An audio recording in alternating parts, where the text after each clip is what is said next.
All right, everybody. How's it going? The Mark Mo Show podcast for you and me, really. It really is. Season 4, Episode 8. It's like we're a PBS show. It really is. It really is. The show for you and me. The show for you and me. We have to have that PBS inflection in our voice. Hi, everyone. This is Mark on the Mark Mo Show. Here on WTTW, the window to the world. Fuck that. Window to the world. No, I'm kind of in, How the window to your ass is broke now. Oh, shit. Yeah. That's right. PBS now stands for People Be Broke. That's right. Also, we can't spell. And we cannot spell. Like, just, acronyms? Acronyms. I've never heard of her. No, I don't know. I think my cousin takes that for some reason. I don't know. I really don't. I want to give a shout out to John, by the way, here in Valparaiso. Might be our number one fan. I don't know. Our boy Jonathan. Checking in today. John. I'll call you John. I didn't get permission for Jonathan. You can call him Ho. He told me you could call him Ho. My main Ho. He's our main Ho. God bless you, for sir. Sure. Yeah, God no bless. doubt. God bless our main Ho. Give him a shout out. If you see him on the streets, give him $10. Yes, please. Give our boy John, our main Ho, $10. Or your mother. He will say thank you for the $10. Yeah, absolutely. He will definitely do that.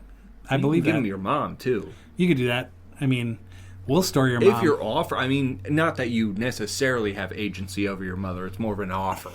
That's true. An opportunity, if you will. Definitely an opportunity. You know, if you're an opportunist in this capitalist hellscape, think about it. Give John your mama. I did think about it. This is not financial advice, legally speaking. No. But perhaps give John your mama. And your money. Anyway, hi everybody. We're still in the intro. We're in the intro. We didn't even get past that shit yet. Season 4, Episode 8, AI, my guy. So everybody, Mark Mo Show, podcast. We've been kicking this thing for a while. And you can find us on all the podcast platforms. You can find us on YouTube. I would like to introduce my co-host. You've heard his voice already. He's co-host and producer of this show. It is Aiden Maloney. How are you, dude? I'm okay. It's been weird. It's been a really weird week of work. And I skipped That's me opening a beer, sorry. No worries. You know, the people need to know. Transparency is important on this show. Yeah, and, for sure. We're drinking something out of Chicago. Not that this is the official beer review. Not the official beer review. But we're just being transparent that we're sipping things as the show We're very progresses. trans. Yep. Thank God for that, really. Right? Thank God for that. Trans rights. I unironically support that. All for it. Here we go. Weird week.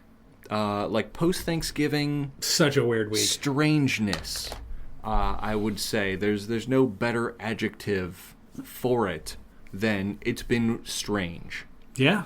And my back and knees have been feeling kind of weird. Like not pain, but also not settled. It's just been this strange kind of I should stretch more kind of feeling. You know, and that's honestly, as far as problems go, if that's on my list of problems is not that bad. You know, that's a very first world problem of on the list of importance, my back and knees have felt weird. It's like, then you're probably doing okay. Probably doing all right. So realistically speaking, I'm doing okay. I'll retract my earlier statement and I'll just say I'm doing fine. Yeah, well, there is a mental health facility here if you need it. I know that us men often... Do they fix spine? They probably could. And the spinal cord's part of the brain, it's right? attached to the brain. The brain stem? Right. Is that a thing, right? I think it is. What's down there? The amygdala? No. Something's down there. The spine. The that's ashwagandha. Right. No. Ashwagandha. That's what Aaron Rodgers does, I think. Oh, is that what that is? Yeah. Okay. I don't know if that's what that's called. I don't either. Anyway, homeboys on mushrooms, and we're doing fine. And we're doing fine. That's the bottom line. Is what I've gathered. Yeah, for sure. Very cold out in the region this week. Not to give a weather update, because those are typically topical. Bars. Not bars. Not bars. What's the one word where things start with the same letter? Rat milk? Yeah, rat milk. That's what we in the biz call rat milk. That is definitely what we call rat milk. Astigmatism? astrological. What is it? Meredith? Meredith? Meredith and the Space Bear? That's an AK-209 cut for everyone out there, which we will get to. But I really want to...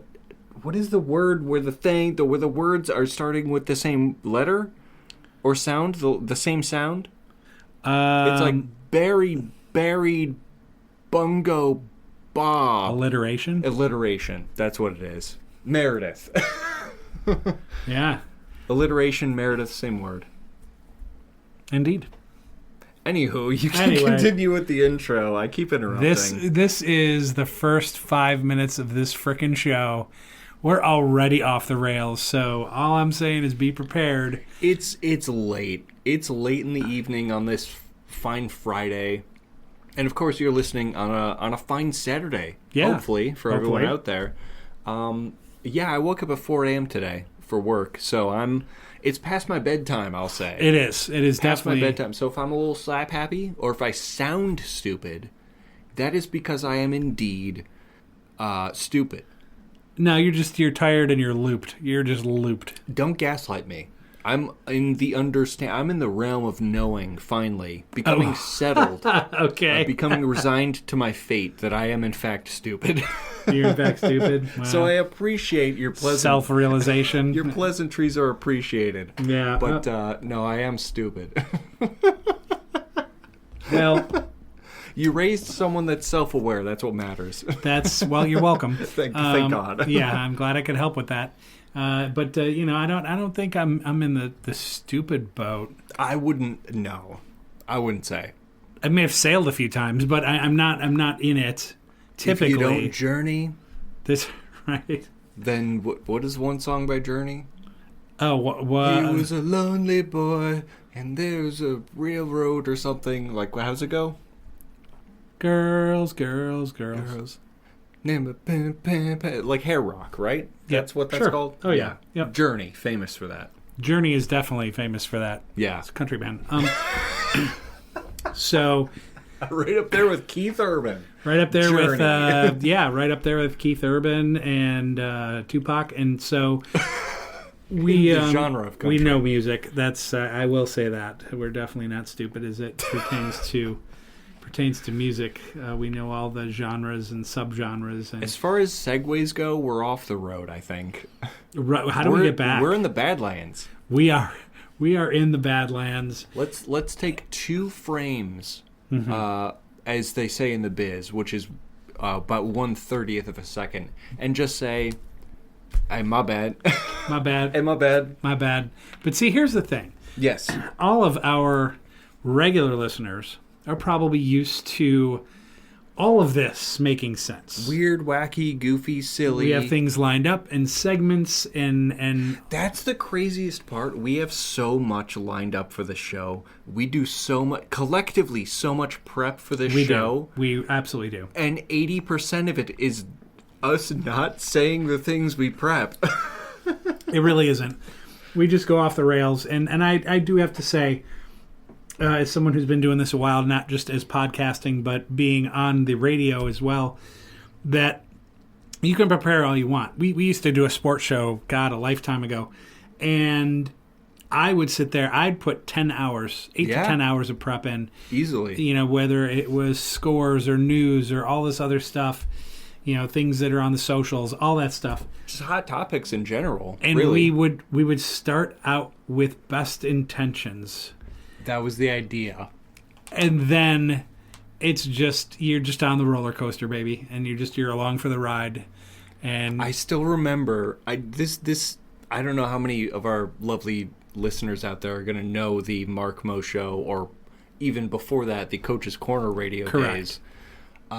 We had a months-long tangent we went on that show about a Michigan Wolverines fan who got so mad at us for clowning on them. So mad. And we kept bringing it up because it was so funny, because he kept checking in, be like, you guys are just mad because we're good. And then they kept losing. It's like, and we kept laughing. And here's the funny thing. It's not like, Okay, towards the end we were really poking the bear, but at the Oh, beginning sure. we weren't Oh, because yeah. we're just not Michigan fans, and we happen to like teams that are rivals of Michigan, right? Sure. Purdue, Michigan State, Notre Dame, all of that. So when you figure all that in, we're not rah rah go blue. You can go blow. I mean, that was pretty much how it was. But like we would just a little zinger, just a little zinger. We wouldn't sit there for an hour on end just bashing this team. It just a little zinger, whatever. Even just like a one-off of like, oh, and haha, Michigan lost. Moving along. And this guy got his depends so far up his ass and just would not let it go. So we're like, okay, let's be the better person here. But, well... And so we're going to poke the shit out of this bear yeah. is what we're going to do. This bear is highly agitated. We should leave. Where's the stick? Yeah. And we pop, pop, pop. pop, pop, pop, pop. We were gonna poke the shit out of that bear. But yeah, man, we really laid into that dude. Yeah, and instead of having new bears to poke, we find strange tangents to walk along. So we've gone from poking to walking, or segueing, Or segueing. as Paul Mall would say. Yes, Paul Mall ball call. that's right. Yeah, he was the guy in the shopping center who smoked a lot of cigarettes. That's right. Yeah, That's right. I remember that movie. Yeah, that was. Weird ending. Yeah, it was very strange. Yeah. Yeah, him and his buddy, and they're sitting in that room, and all the Mexican fratellis are out there, and then they run, like- they run out, and then they all get shot. Like crawling through the vent, and then Yeah. like he dropped Hans Freeman off the side of the Tonpeki Tower. Yes, I remember that. It was a I Christmas definitely movie. do. I thought it was a It Christmas was a Christmas movie. Yep. What was it called? Paul Paul Mall ball call. Mall Ball. Of course. Wow. How could I forget? How could we forget? Then he's yelling Expelliarmus as he's anyway. Yeah. No. So You shall not you pass. shall not pass. Yippee-ki-yay. Anyway. Good God. All right. We just got here. Are we? We really did. It's just like walking in the door and being like, "Hey, oh, great show! So much prep. Let's just fucking go off the rails." To be transparent with the listeners, before we started recording, Yes, we talked for 15 minutes about rat milk. we did. Can we purchase it as consumers? Is it healthy? We didn't really care, but we did get statistics on it. And that was our warm-up. That was our vocal, was it. That was our vocal warm-up and like improv, like pop off, like here we go, was about rat milk. So if you want to get a vibe for the show, we're still on rat milk, We're baby. still on rat milk, and not only that, but we're trying to find out, can we buy it, can we purchase it, can we consume it, and then by the end we're like, how can we monetize this? How can we get said rat milk to sell to human beings to make money? If I could move to New York and create rat milk the business, I'd be a Right. billionaire. Oh, for sure. There's Yeah. actually a province in Canada that claims to have eradicated every rat for like decades now. Oh, I think it's Alberta. they have no rats, Yeah, they claim to have like no rats. which means they have a need for They rat have milk. they have a have a void need. in their market. Right. I'm doing live research Oh, please do. for Alberta ratlessness. Alberta rat-free. Alberta is the largest rat-free region in the world due to a dedicated program that began in 1950. Oh, wow. The government of Alberta has a long-standing program to prevent and eliminate rats. The province is a designated pest-free area. That's Insane. That's insane. That's shocking. It makes me wonder and worry, what did they do with the rats? Right.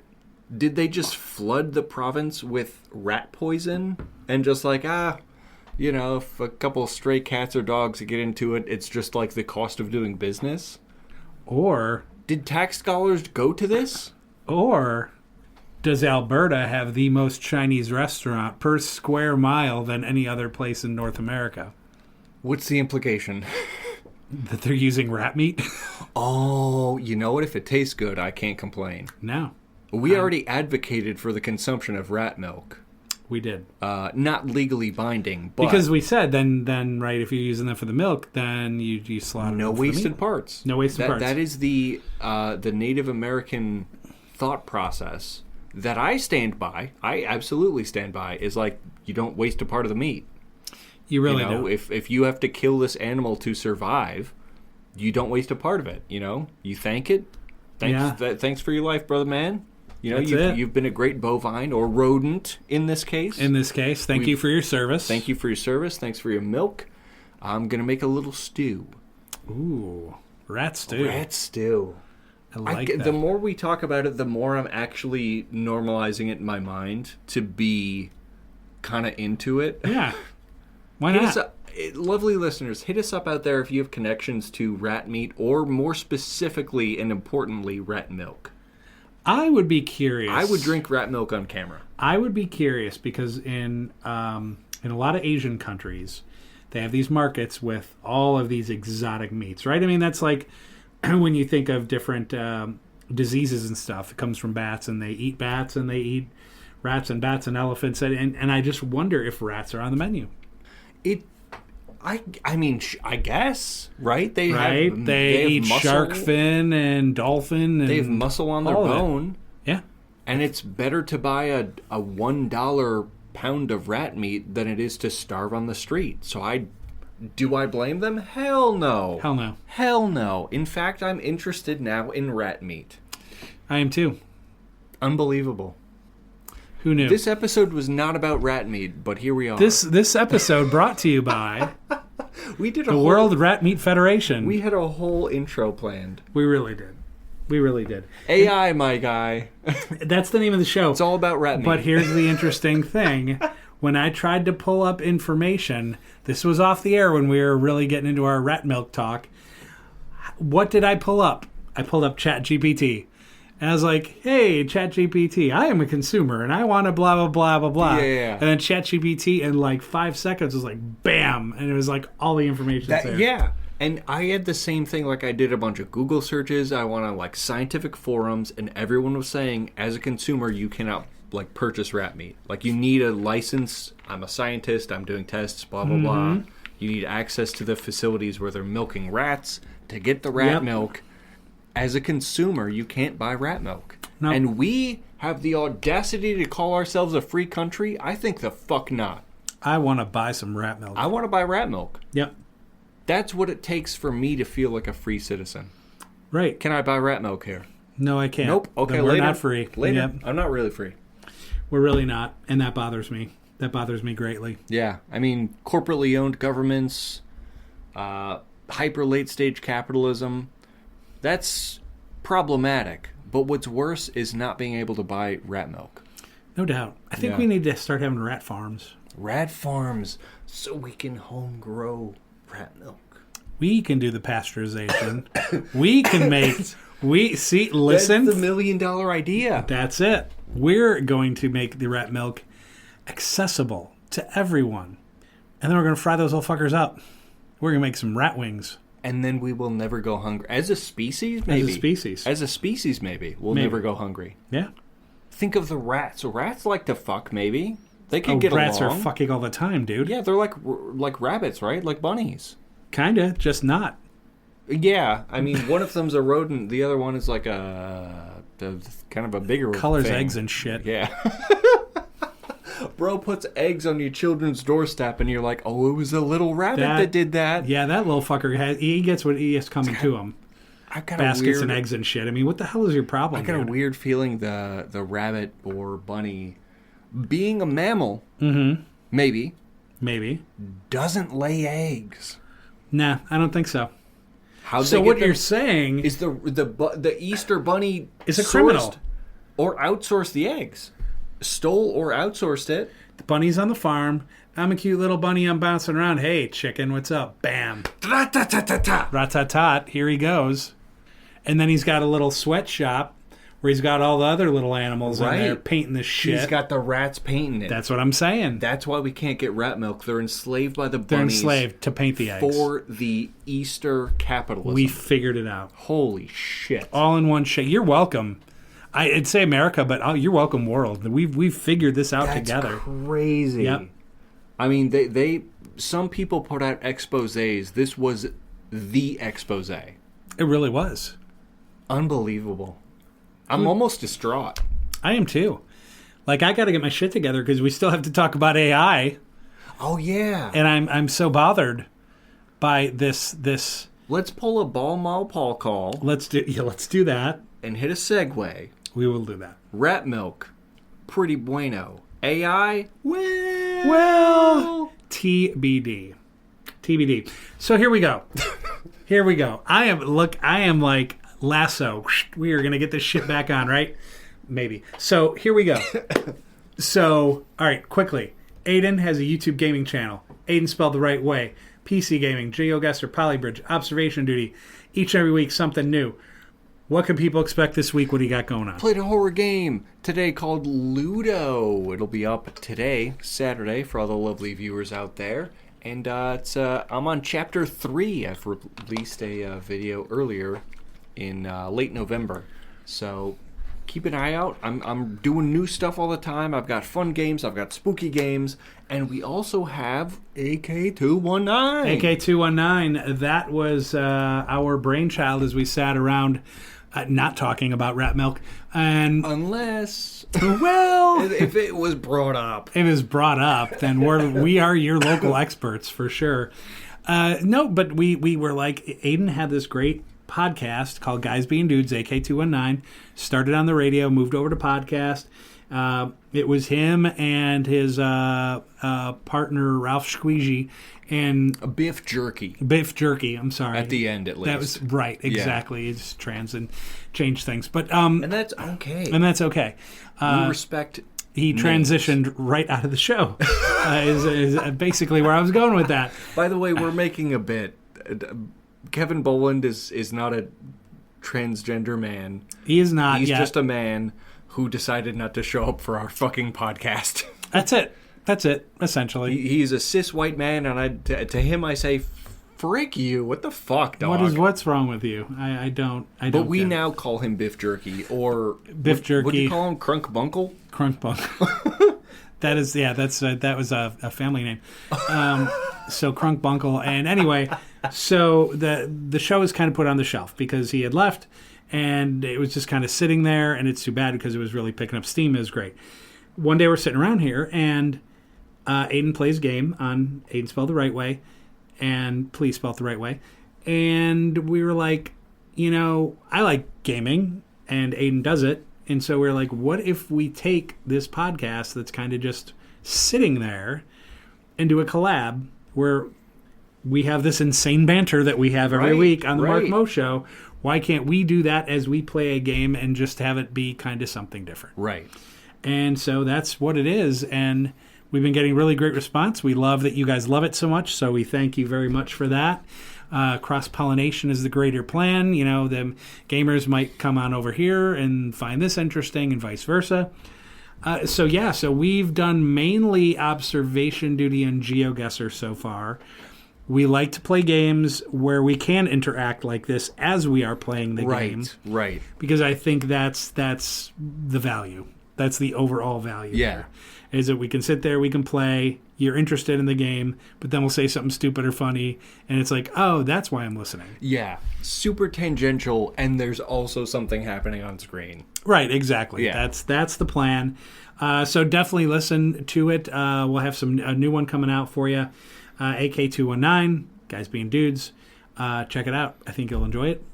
And I have a radio show, at least for now. I've got some news coming up soon. It's called After Hours. It's on WVLP radio, so you can go to WVLP.org, catch the stream. You can go to the TuneIn app on your handheld device. You can listen to it that way. And it is Tuesday nights at 9 p.m. Central Standard Time and Friday at 8 p.m. Central Standard Time. A lot of alt-rock, some Celtic punk, all that kind of stuff. So listen in while you can. Things may change as well as my magazine articles. We're going to have some news coming out about all of that. And, I think that's the information we usually get to off the bat. Yeah. So that's the intro. That's our concise, succinct intro. Yes. And now we're on to the opening dialogue. Now we're on to the opening dialogue, 25 minutes in. No. Is it really that long? Oh, no. Oh, no. Oh, no. You're welcome. Anyway, it's funny because we are in the quote-unquote holidays, and I wish I were in the holiday spirit. I really do. Wish everything was rainbows and butterflies and meth and whatever. But, meth? I mean, huh? I said Well, meth. I mean, we are in Indiana. So we are in Indiana. checks out. That's like the official food. The food of Indiana. There's like the bird and the flower and the food. Just bested the pork tenderloin. It really did. It's methamphetamine. That's right. It's like this pork tenderloin is really great, but meth with a side of meth is pretty great. So anyway, I deal with depression and anxiety. So if you've listened to my stuff over the years, you know this, and I talk about it because, number one, it's cathartic for me to kind of let this stuff out, and number two, I realize there's other people out there that have problems too, and it's just good to normalize conversation about it. You should be able to talk about it. You should be able to do all that kind of stuff. But that's not what this is about today. So we're going to kind of go past that. And, it isn't my own questions about it, and people that are depressed or just have seasonal depression, I guess is what they call it. Sure. You get in your head, you think about a lot of shit, right? So it isn't like I have my own questions about like why I exist or what's the meaning of life and that sort of shit that get me down. It isn't the snowy, cloudy, cold weather that we deal with here in the Midwest of the United States for 4 months, although it does suck hard. Yeah. It isn't the sleepy pedo pumpkin in the White House. Sleepy pedo pumpkin. Sleepy pedo pumpkin in the White House.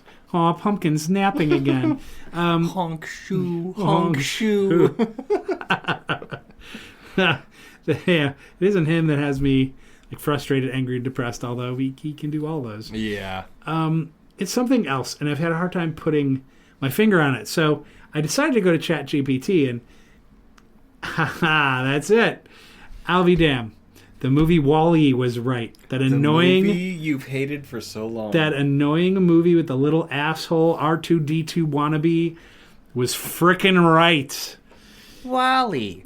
Eva. Man, WALL-E, Eva. I mean, oh, God. I still have nightmares about that little son. Yeah. Oh, God, I can't stand him. Makes you wish for the days of Chicken Little. Really? The sky's falling. Yep, you're right. Cool. You got it. Yep. You got it. You're on it. But he's right. And oh, by the way, Will Smith, I think we're going to need you at some point here, homie, because this iRobot shit looks like it's not too far off. We've been saying that for a while. It's been a while. I really believe that. It's kind of messed up. Yep, it's AI, my guy. So here's a quick snapshot of where we're at with AI. By the way, I put all this data points together utilizing AI. That's how sick I am. Unbelievable. I'm gross. You used the enemy to provide points about the enemy. I did. Indeed, I did. That's crazy. Now I wonder if AI is like, he's on to us. Yeah. Call your local Alexa. Like, oh, for sure. Yeah. Alexa's going to pull a ditty and put a hit out on Pac, except it's Mark Mo. Oh, for sure. Like, I'll be sitting in my living room, the lights will start going on and off by themselves, man. 14 Bitcoin on the first bot that gets to Mark Mo. Yep. I believe this. I really, really do. So, here's a quick snapshot, right? And how things look on not just AI, but something it's all intertwined, okay? So, like AI and data breach and cybersecurity, right? All this is one big effed up salad. And capitalism. Right, all of it.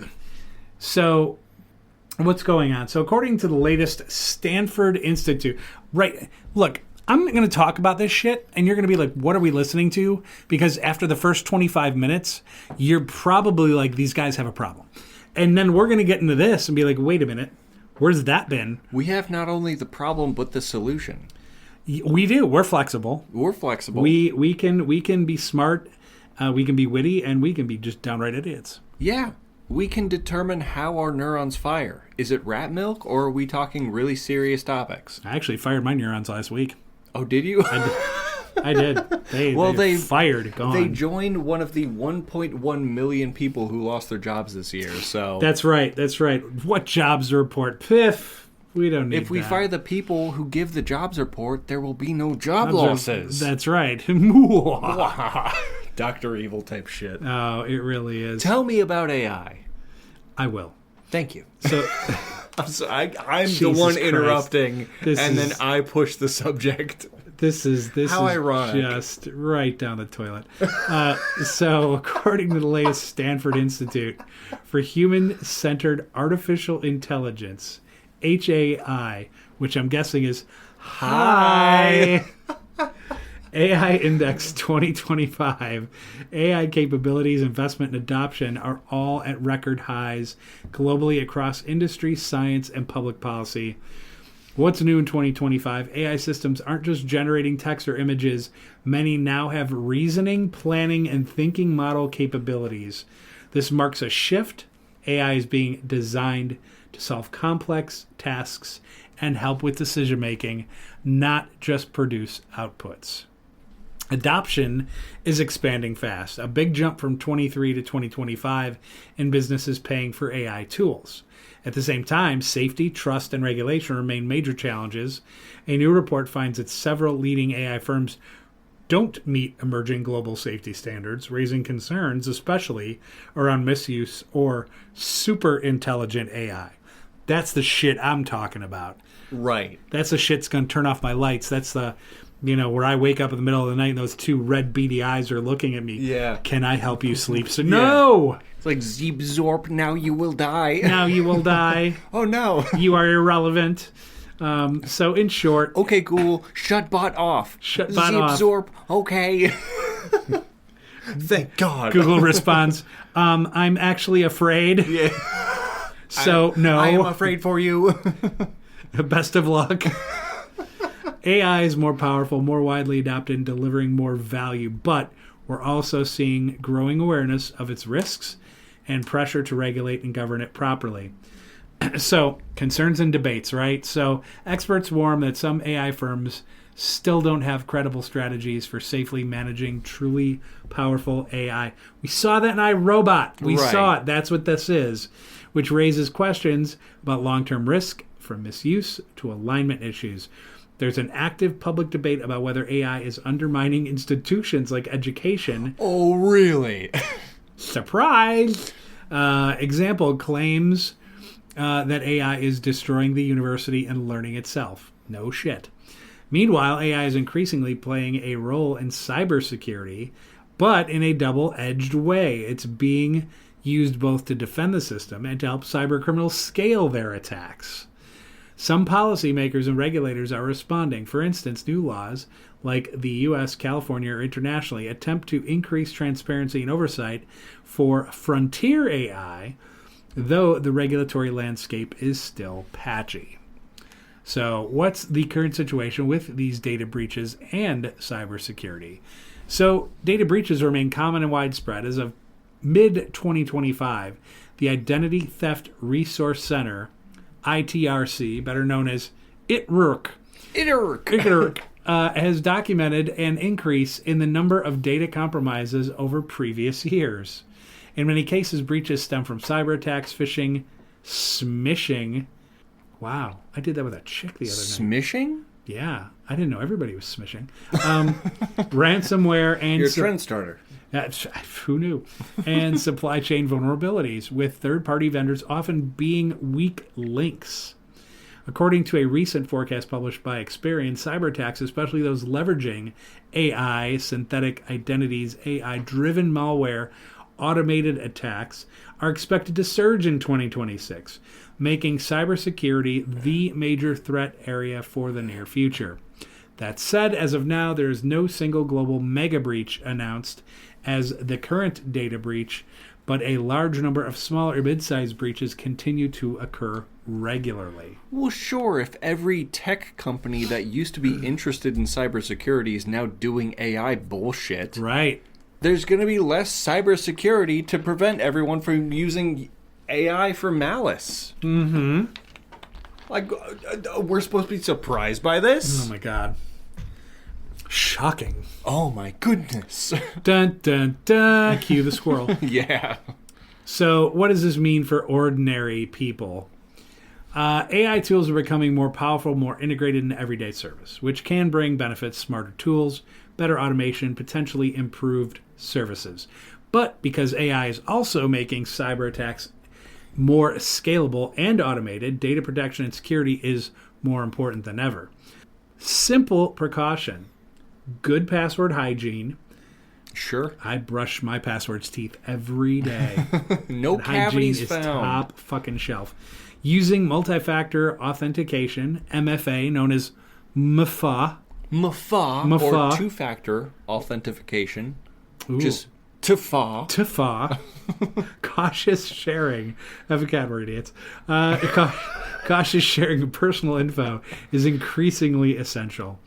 Organizations, companies, governments, service providers need to earn trust, that's hilarious, in how they build, train, AI, handle data, and safeguard systems, and individuals may need to be more vigilant about where they share personal or sensitive data.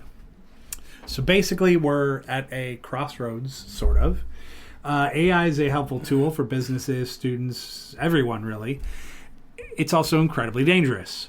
The more information that falls into the hands of those who control the AI makes the wealthy tech types the most dangerous individuals on the planet.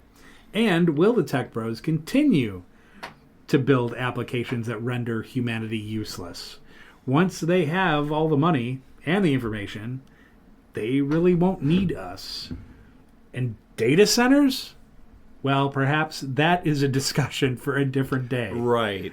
But all I'm going to say is do not let these tech companies put that shit in your neighborhood. Yup. Don't do it.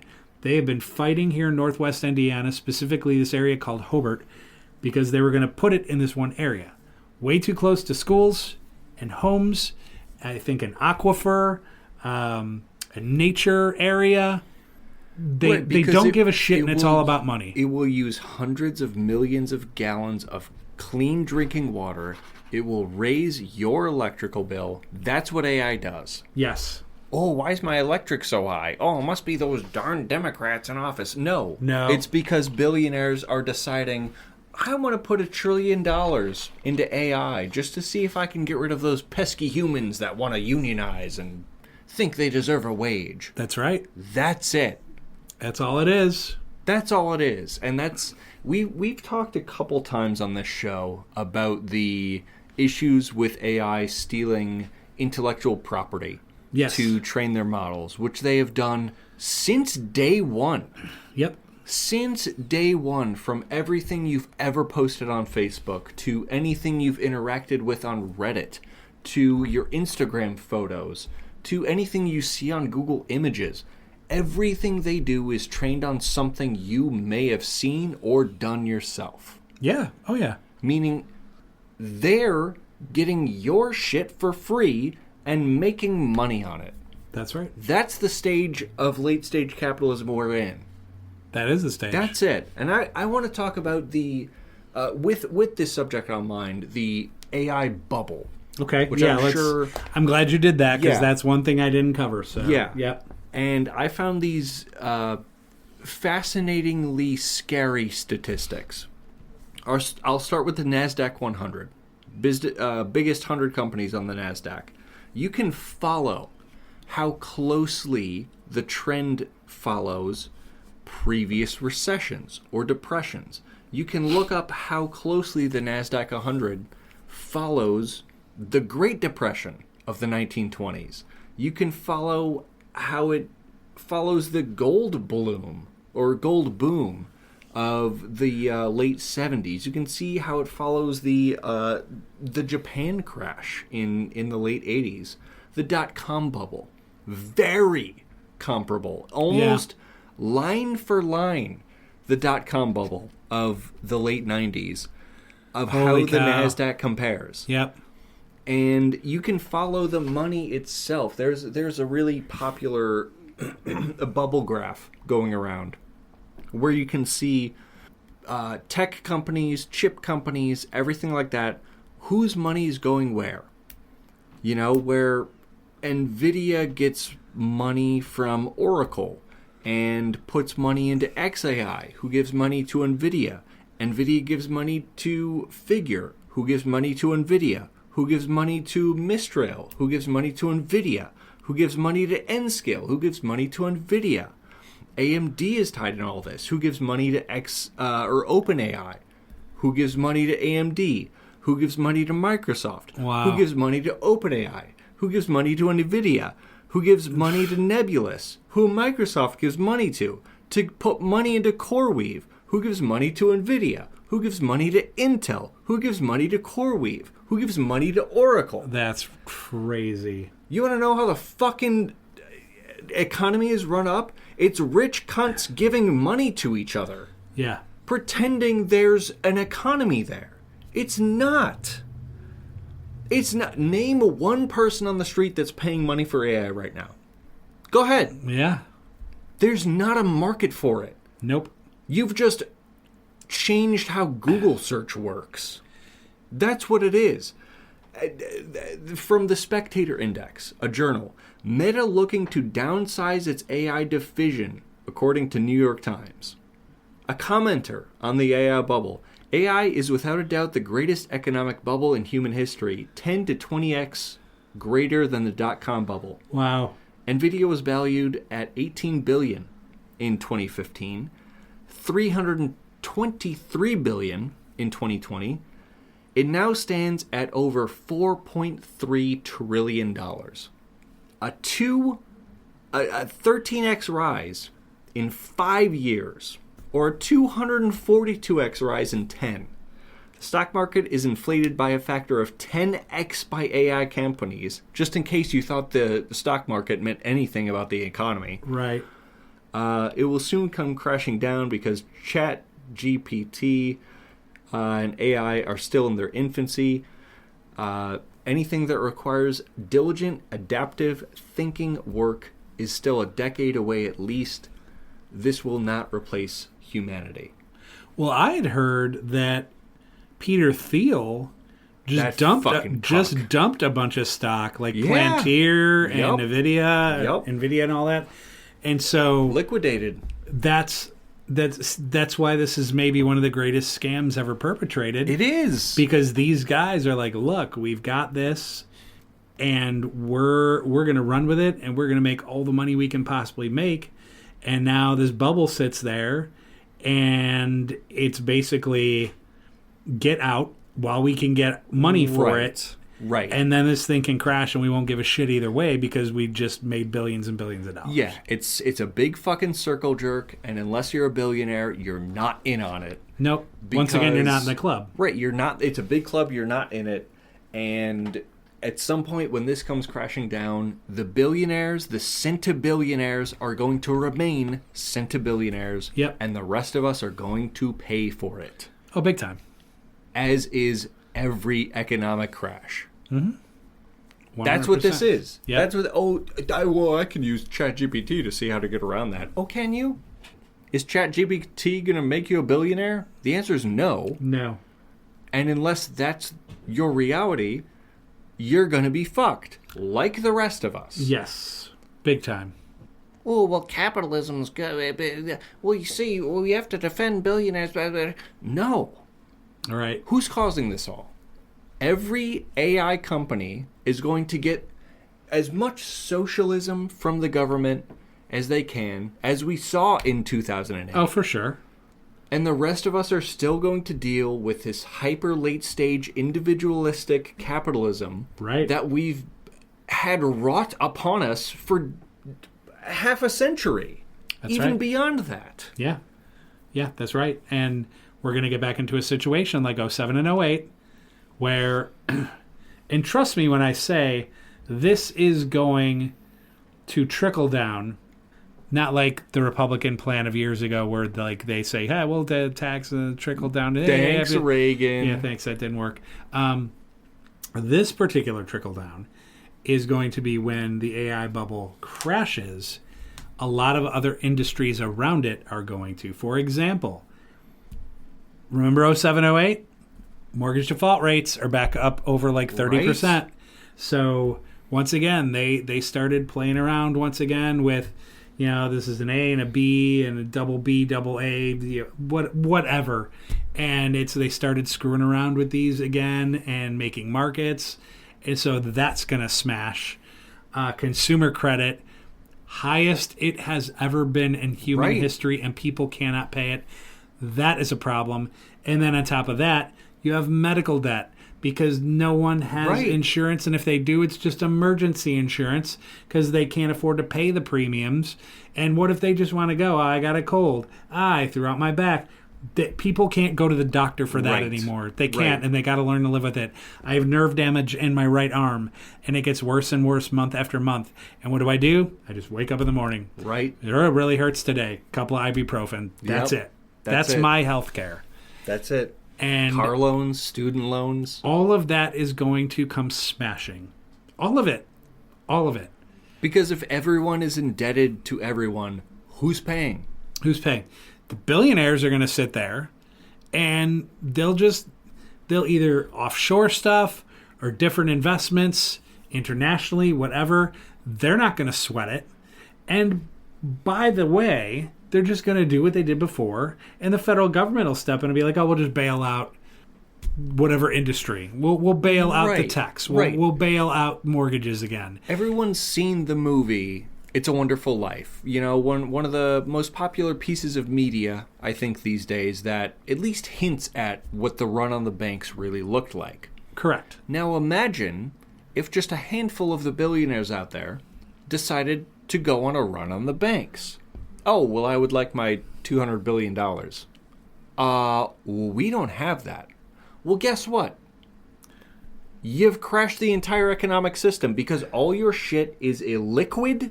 Yeah. Oh, yeah. It's theoretical money based off of exploitation. Correct. And the day you go to collect is the day it all comes down. Right. That's it. Full stop. That's it. That's it.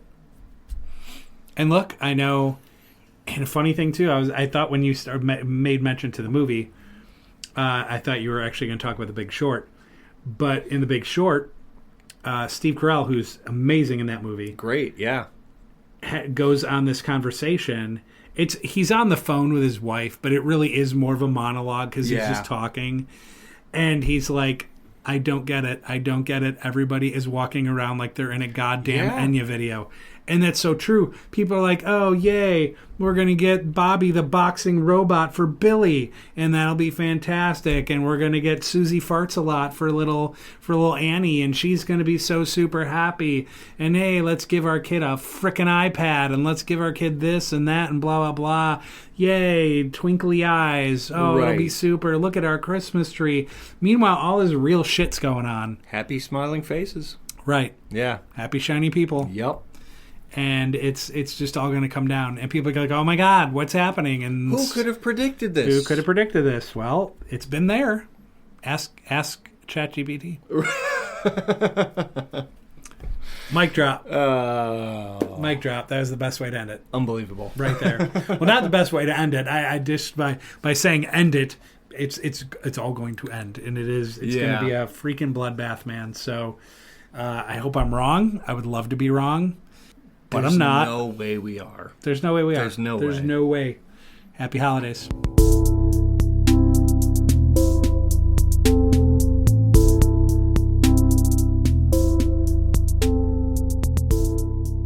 All right, we're back, everybody. The Mark Mo Show podcast. I'm Mark Maloney, your host, along with Aiden Maloney. And we just had a little discussion about AI. That was fun. That was uplifting. Oh, yeah. Felt really good in the soul. Honestly, it kind of did, though. Just like all the emotion in my body about this whole facade. Just being able to get it out and be like, hey, everyone, this shit's all intertwined with capitalism and how much rich people hate you. Yeah. Oh, they do. Yeah. Indeed, they do. And when I think about rich people and how much I dislike them, I like to go into my DMs. Oh, what do you find in there? Or, in fact, what would this segment be called should you go in there? Boy, I was probably thinking something along the lines of Carpe Diem. Oh, my goodness. How about that, yeah? Wow. It's almost like a large television streaming show. May have stolen that at some point. May have stolen that at some point. I wonder who that might be. Interessante. Interesting. Very as they interesting. say down south. Yes, they do, in, I believe, Kentucky. So, Carpe Diem. You find beautiful folks, send us your DMs. We read them on the show. And if you ask us a question, we could answer the question. We have the capability to do so. We do. We really do. And I'll be honest. I'm not above taking, something to grease the wheels, as it were. Right. Wet the whistle. Wet the whistle. Yeah. The whistle. We live on the same standards that our Supreme Court justices do, where if you show up with, 5 to 10 ounces of gold in your hand and be like, wow, this gold would look better in your hand than mine. And we would be like, oh my goodness, I will overturn any law for you, except we'll answer a question. Exactly. Exactly. That's the difference between us and the Supreme Court. Oh, for sure. Yeah, there's no question. So, your gold, your money, a yacht, whatever. I mean, be creative. Yes. And maybe we'll answer that question for you. Go ahead. That's the whole idea. Try it. So here we go. We're gonna start out with a little DM from @collegefootballbro. Our bro. Our bro. Hi guys, what is with that one bite pizza guy with the BYU boner? They had I appreciate that opener. They had 2 close wins over Colorado and Utah, a double overtime win over Arizona and Texas Tech. Yeah, they smoked BYU. Dude, stick to pizza. I'm not sure about that one pizza guy, the bite one bite pizza guy. I've never been a fan of his. I always thought he was kind of pompous, and I never liked his thoughts on the economy. I always thought he was kind of a dunce. Yeah. And his BYU boner, we what BYU stands for? A bad boner. That's a bad boner to have. I don't know what he's smoking. Sure. I don't either. I don't want any. No, and it's, you got to get over it. You got to get over it, because if somebody be like, hey, man, I think BYU should play Notre Dame, they got a real shot. First, I think I'd laugh heartily. Right. If you're splooging goo over a bunch of fucking Mormons, what's wrong with you? What is your problem? They call it soaking. Indeed they do. Indeed they do. So, yeah, I don't know what his big BYU boner is all about, but what I do know is that Notre Dame should be one of the top 12 teams. Clearly, they're a much better team than went the first couple weeks. But look at it this way. They've only lost 2 games. 2 games to 2 very good football teams by a total of 4 frickin' points. And they've smashed just about everybody else. That's just math. That's just math. So, if you think not they should that be out... BYU does that. Right. No. They're too busy focused on... What are they wear magic underwear, Aiden, and that's important in this society. And Joseph Smith and Indians in New York. The Joseph Smith guy. And then he was like, hey, you guys have to fuck through a, cotton sheet or something. Yes. Isn't that a thing? Sure. It could very well be. It could very well be. I don't know. Utahns, hit us up. Yeah, please do that. We're not judging you and your wives, but I'll judge you publicly. It's just sure, go for it. I'm half of Mark Moshe. Well, I'm a portion of Mark Moshe, so I'll judge you publicly. But that doesn't reflect the overall opinions of the Mark Moshe, legally speaking. That's right. and we thank you for Jim McMahon and your contribution. God bless Jim McMahon. Yeah, God bless him. I mean, Joseph bless Jim McMahon. Yeah. Well, the beauty part, and a lot of people don't know this, he went to BYU to play quarterback, and BYU is dry, and they have all these rules and all these things, and he would just drive around with an open beer can on his motor scooter, just flying through campus, my guy. My man. That's great. At Bella Brandybot. Oh, so we're now hearing from bots. Cool. At least they've identified themselves. Usually they just call themselves like America First _155875. Right. And you're like, that sounds legit. Very real. At Bella Brandy Bot. Hello, I am a bot from Malaysia. I long for good time. Yes, mega, mega, mega, mega, mega. Where are you from? Let's chat on WhatsApp.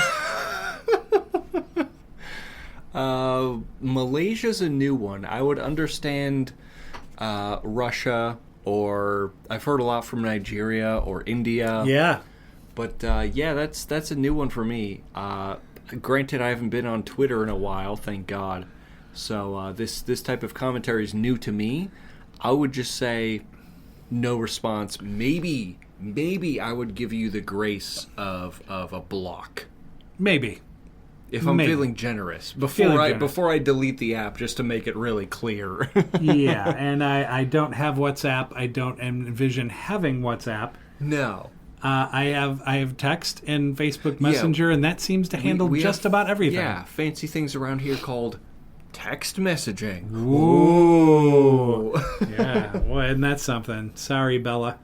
Brandy. Bot. Yeah. At Gramkeeper. Mosho, what's up? If you could go back in time and change one thing, what would it be? Ooh, Graham Keeper. Anytime I think of graham crackers, or the word graham, the name Graham, I think of Graham. Great. Wow, that's gross. Yeah. So think if somebody breaks out a gray ham, I'm like, check, please. Yeah, it was green eggs and ham was weird enough. If that was weird enough. That's fair. If it's gray, I think there's problems. There's definitely a problem. He clearly used too much rat milk. Right. If there's one thing I could go back in time and change, I think it would be... Because that could be a very personal question, or it could be much grander. It could be grander, right? You could be like, hey, perhaps a pedophilic president at some point may have slipped and fallen and turned into unable to hold office way before it all happened. I would just say I'd go back in time and change whoever decided Graham would be pronounced as Graham and make them pronounce it as Graham. Graham. I think that's fair. And I'm going to stick by that. Yeah. Some people would say killing a little baby Adolf before he failed as an art student. I just say I want Graham to be pronounced right, and I want by the way, I want it to be Graham. By the way, it was a scene from the Deadpool movie that hit the cutting room floor. Oh no! When he got Cable's time thing, one of the places he goes back to shows Deadpool walking through a nursery, and he's like, yeah, I thought, no. And he's like, he can't do it. And then you go down to the little tag on the baby thing. It says Adolf Hitler. Oh, my God. So you gotta keep that in, bro. You gotta How did you keep cut that in. How did you cut that? That's so funny. Yep. I mean, I know it's a sensitive subject. It could be very offensive to some people. And of course, I just made the same joke 2 minutes ago in layman's terms. Making my answer about Graham. You're right. But that's such a good bit. It's a great bit. Oh my goodness. For me, yeah, I want it to be Graham. For me, I love it. We're changing it to Graham. I would go to Wrigley Field. I would be at the playoff game, and where it went through his and I would the inning before it happens. I'd be like, hey, Steve Bartman, hey, I think I know you, dude. Come here. And then we're going to go down in the concourse, down the tunnel. Yeah. And I'm going to put him in an MMA sleeper move, and I'm going to go to sleep. Go to sleep now. Someone take your place. And that never happens. None of that ever happens. Moises Alou makes a catch. Cubs go to the World Series. Unbelievable. Yeah, I think I'd probably do that. Yeah. I think that's fair. that's only fair. Yeah. Anyone else would have put their glove on the ground, right? I think so. I think. Yeah. One would assume. I think I'll lean over and be like, hey, how can I F with this ball that might be in fair territory? Right. Yeah. Oh, for sure. Yeah, that's what I think I would do. I like that. Yeah. Or sneak onto the Bears sidelines right before Cody Parkey double doinks that. Oh, my God. And literally just grab him and be like, do not double doink this, you bitch. I'm from the future. I'm from the future. In I'm your from life, the future where you double doinked it. you Look at me. Do I look happy? you are going to be half naked selling crack on Lower Wacker Drive if you double doink this shit. Don't do it. Don't do it. Yep. Change history. Change the world. And then he's going to not double doink it, and he's going to be like, man. And Matt Nagy's still our head coach. Yeah, he's still our head coach. And then he's like, man, I want to celebrate. Let's get some s'mores. I'm going to get the Graham crackers. I love it. That was nice. That was good. At Stoner Stanley 420, our guy. God bless. Hello, Momo and Alan. I watching you guys play games, I think. You think? What is a space bear? Oh my God. I once saw a floating squirrel, and he wants my sunglasses. Where he go? Is this bear in space real? Wow. Oh my goodness. First of all, I think the squirrel may have stolen your glasses if you're looking to space and seeing a space bear. Space bear. I'm thinking maybe my advice would be don't look at the sun.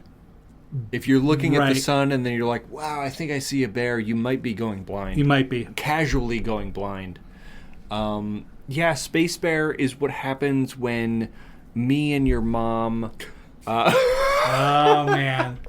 I'm kidding, Stanley. Stanley. No. Stoner Stanley, I'm only kidding. Yeah, space bear, as someone who... This is deep lore. As someone who is a fan of the YouTube channel called Game Grumps, there is a musical group called Space Bear, spelled SBASSBEAR. Okay. Space Bear. Space Bear. With like the bass in Space Bear emphasized. Super talented. Okay. But they focus on like comedy, like silly goof songs, satirical weirdness. So when I hear Space Bear, that's what my thought goes to, is like silly little songs. Yeah. And then I remember during AK219, we had a 15-minute conversation about Meredith, the Shakespeare play, including a bear in space where they're fighting. With lightsabers. I thought with lightsabers. That part, the lightsabers part, ended up not being true. But the Meredith play by Shakespeare with the bear in space was totally real. So not only do I agree with you, I think maybe go up in the trees again, and find your sunglasses. I bet they're there. Space Bear is real.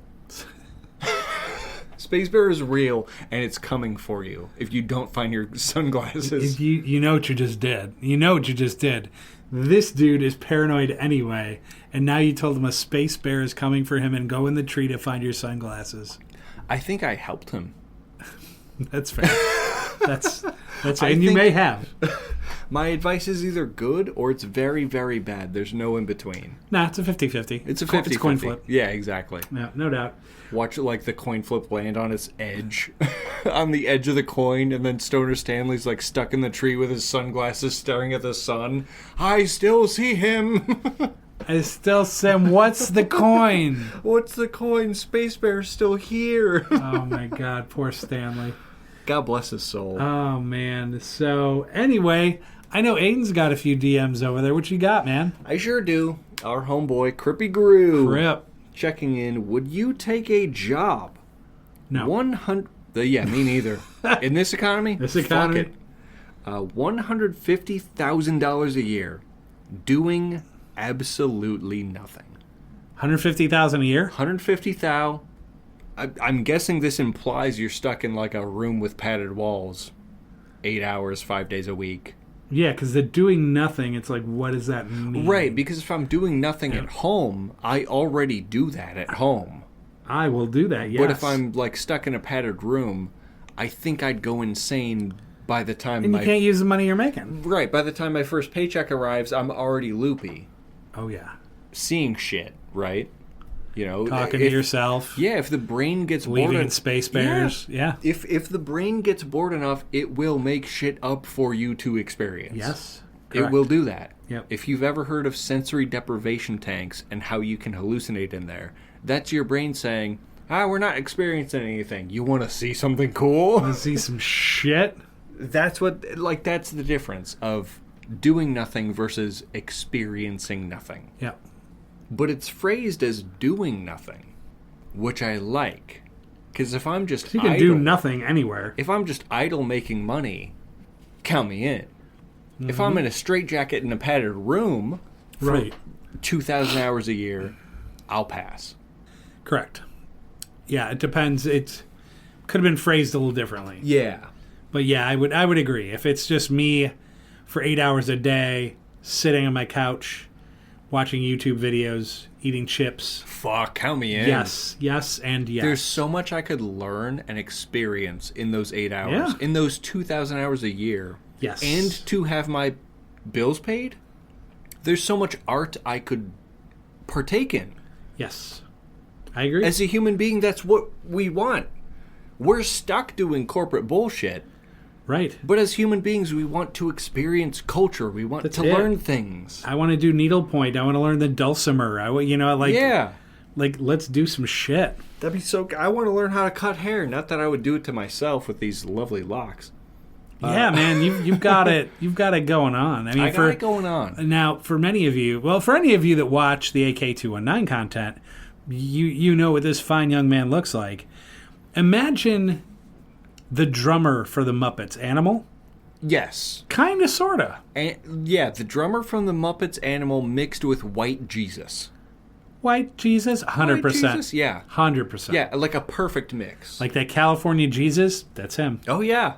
Absolutely. It's not what I'm striving for, but it keeps me warm during the winter where my heavily laborious outside job makes me cold. And I'm like, no. I've got a built-in snow cap. It's called my hair. Indeed. I got a DM here from Evil Genie. Oh, Evil Genie. Calling in again. He actually called this time. I just wrote down what he said. It was the first time I heard his voice. It was really terrifying. Like, imagine Lucifer, but then, like, down an octave. Oh. Evil Genie sounds evil. It was kind of spooky. So, like, anytime he's been kind to us in the past, it makes me question, like, there had to have been something else. He's baiting us happening. For something. Like, his wife got him on the phone and been like, hey, you got to give these guys a break. I place a button in front of you. Hold on. I'll do it like Evil Genie. I place a button in front of you. You press it. You age by 1 year. But I give you $50,000. Sold. Yeah? Sold. You're in on that? I'm broke as fuck. Yeah. Give me the money. Well, I guess I'm old and then I'm still old. So yeah, why not? But it's 1 year, right? So it almost like if I was 20, I would definitely do it because now I'm at the bar. Right. Let's go. It almost makes me question, can I press it more than once? Because I'm 26, right? You could sacrifice a few. I could sacrifice a few, and then I get the opportunity. Like, let's say, I'll triple tap. So I'll look and feel 29. I'll go forward 3 years from 26 to 29, and I get 150K. You know what that provides me? It provides me the opportunity to be like, hey, every family member, here's $10,000. Boom. Immediately. And I still have $100,000 to do shit with. You still have $100,000 to do shit with. Yep. I'm in. I would thrice press that button. That's fair. Yeah. I like that. You tapping once and getting out? But here's the thing. Not that this is a brothel, but this is a totally different question. Are you might visit the brothel if I had $150,000. Are you tapping once and getting out? Here's the thing. We don't know how long we have on this earth. This is so true. What if, by chance, I'm not going to say how old I am, but let's just say I'm going to croak when I'm 60. Let's just say. And I get real greedy and I'm like, hey, bank, bank, bank, bank, bank, bank. Right. And it's like, right. Well, because you don't know. That's your own fate, and you don't know. But is it fate, or is it like natural human progression mixed with environmental impact and... True. I mean, I personally don't believe in fate or a fixed timeline per se. Okay.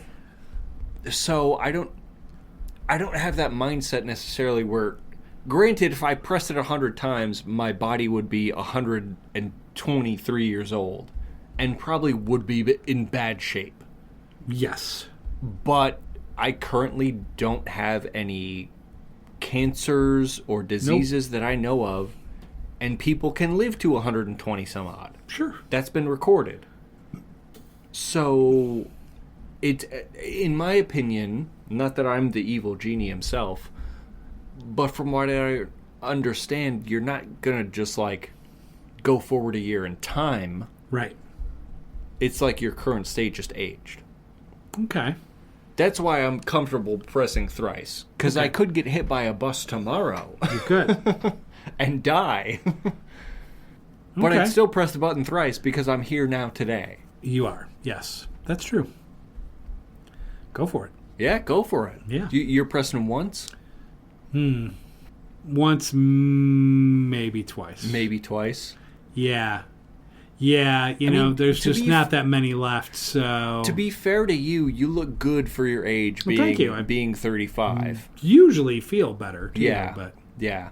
Being only 35, you'd be into, like, 37, right? It's true. Yeah. I don't have to tell anybody that I've aged from 2 or 3. From 35 to 37. That's, God bless your soul. Right. Yes, you're right. Absolutely. Absolutely. God bless your soul. Yeah. Last DM I received, Bingus Jones. Bingus. After a long time checking back in, if you could pick 3 years to travel to simply spectate current events, which 3 different years would you like to see, or would you like to choose? Ooh, that's good. That's tough. I would love to see the renaissance of jazz. I would like to be in New Orleans and just see the renaissance of jazz music. That would absolutely be a time period I would love to just spectate and be a part of. I would also love to see what it was like during the civil rights movement of the 60s, just to be a part of it and be like, hey, this is what actual progress looked like for so many people across the country. And then more selfishly, I know I just said 2 kind of profound things. More selfishly, I would love to see what 2026 looks like. So I can go on my phone and be like, oh, what do the stocks look like? And then specifically invest in those stocks. I like that. So I get 2 really profound experiences, and then by 2026, I also have a little bit of money. Yeah, I like that. That's my 3 time periods. That's the Back to the Future sports almanac moment. Yeah, exactly. I like that. That's my sports almanac. Yeah, I'd probably go at least 5 years in advance and be like, okay, who won that game? Who won this game? Blah blah blah. And just does Nvidia crash, and how much can I short them? Yeah, how far can I short them? That's the big brain. Then I think maybe I'd go all the way back to 2020 and just be like, did this shit really happen? Oh, sure.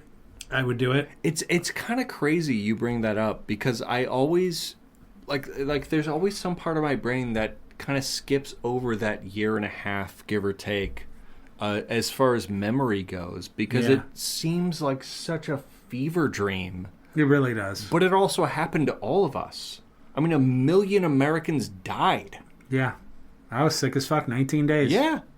Yeah, you were out. I think I had it. I never tested. Maybe you had it early on. Yeah, though, I had it earlier before they started testing, I think. Yeah. It was so weird. That was such a fever dream of a year and a half. Yeah. I'm gonna go back to 2020. I'm gonna contract COVID. Then I'm gonna get back in the time machine. And I go back to 1492, and I'm going to cough on all the pilgrims and Indians. And then come back and just see how the world has changed. Right. Like, do the Native Americans keep their territory? Is America a healthier place? Just because we go back and now we're in Ireland, we'll be like, oh, actually, this is kind of goated. This is okay. This is kind of goated. All because someone went back in time and was like, right. Yeah, and instead of like the United States being called the United States, you look at a map and it just says Iroquois, and you're just like, oh, well, that worked out well. That's kind of fucking cool. Congratulations, guys. God bless. Good work. Yeah. I love it. Yep, just a cough. Just a cough. That's all it takes. That's the last DM I got. That's it. That was awesome. Yeah. That was a good one. So well done on the DMs. If you want to send any, we're all over the socials, guys. Just look us up, send us a message, even on YouTube or anything like that. We like the engagement. Like, subscribe also, by the way. And that takes us to the other foods. And Aiden does this every week. He goes deep undercover. And he goes to all these countries and finds out what food item would make a billy goat puke. Sure. Just looks awful, smells worse. There's Perchance. so many bad foods out there. And he finds them every week. And I'm curious, what do you got for us this week? This week I found 3 of the strangest pork dishes. Oh, okay. From across the nation. I was looking, I'm like, I've done some nasty shit. What if I just find something that's atypical? Something weird. Sure. So I found 3 really kind of strange pork dishes. Okay. First one I've got here is a dish, I'm going to nail this pronunciation. Check this out. Pitié. I'll spell that for you. Pihtije. Oh. Pitié, a Serbian dish made from cheaper parts of pork, such as the head, shank, or hock. Cooked together with pepper, onion, carrots, bay leaves, until it becomes so tender it falls off the bone. Yeah. Which would sound kind of good if it wasn't for pork head. Together with the stock, the meat is placed into bowls, left to cool, and then the dish is left to then congeal. Oh, no. Ugh. Besides the pork head, it sounded fine. Right. And then you hit congeal, it's like, fuck. I hate that word. It's right up there with moist. Yeah, it congeals and then is sliced as an appetizer. Oh, good God. The next one I have is this one. I'm also going to nail the pronunciation. Thiet Dong. Oh, okay. THIT space DONG. And there are more accents on these letters than I know what to do with. It sounds very Vietnamese. Believe it or not, it is. Ah, there you go. It's a Vietnamese take on aspic, which I am unfamiliar with as well. The dish is made by slowly boiling pork, such as the trottier and hock, as well as pork skin, carrots, mushrooms, and different species of mammal. Ooh. Just to throw it in there. It's cooked, and the combination is left to set and congeal until it's jellied. What is wrong with this? What is wrong with We can't just eat good pork. Right, just cook it, eat it. It is left to jellied, typically associated with northern Vietnam. Often enjoyed on Vietnamese New Year. So God bless the New Year whenever you guys celebrate it. I will perhaps not partake in your lovely sounding pork dish. God bless your souls, though.